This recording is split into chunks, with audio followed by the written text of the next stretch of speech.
Apple just released a ton of new products that really get me excited, but there was one that I just didn't quite understand. Apple's new MacBook Air just doesn't quite fit into their lineup the way maybe they thought it would. Which begs the question, what's the point? Now I'ma be the captain of my dreams. I see my rhymes like they Irene in the elevator scene where they must survive. See, I got that drive, is what I mean. True, I never pass a beat up, and you will never catch my feet up. See, I got a passion, I gotta pass on to my son till the sun comes to pass on my draft and the song to the draft. See, I was thinking, originally the MacBook Air was released in contrast to the old and bulky MacBook Pro. Thing, while being fast and responsive, was super heavy and not very portable. So the MacBook Air was something you could bring with you that wasn't quite as pro and was a lot slower, kind of like a Google Chrome device. And it served a good purpose. You had the MacBook Air and the MacBook Pro. The MacBook Pro was for a pro, and the MacBook Air was for someone who just wanted a computer. But then in 2015, Apple released their MacBook, which kind of completely replaced the MacBook Air, and it was after 2015 that Apple stopped updating the MacBook Air. It was an even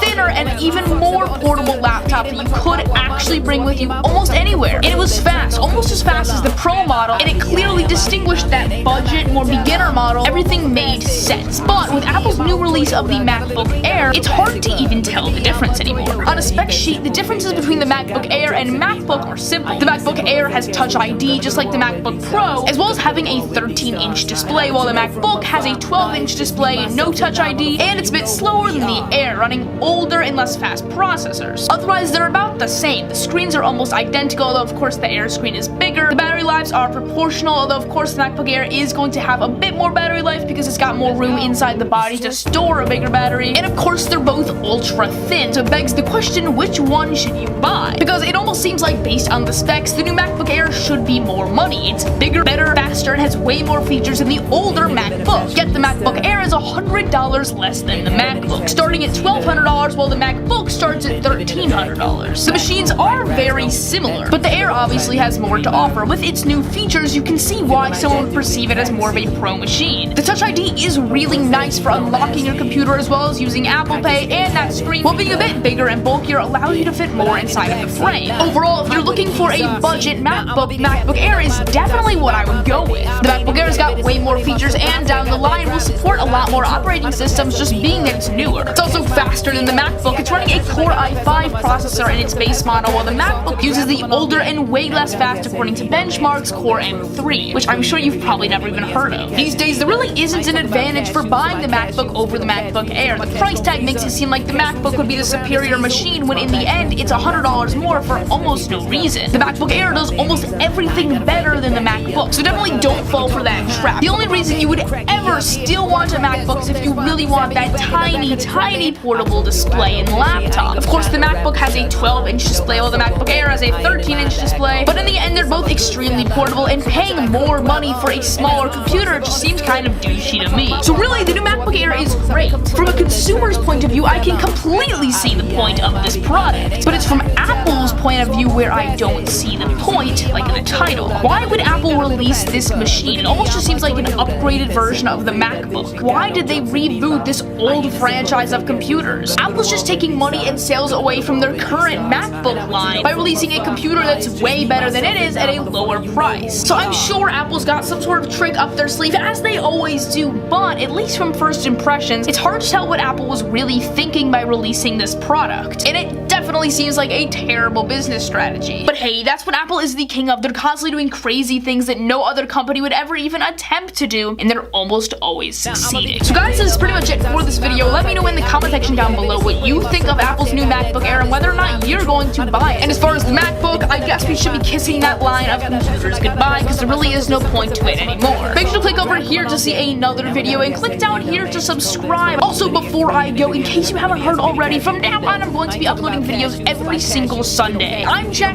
Peace out.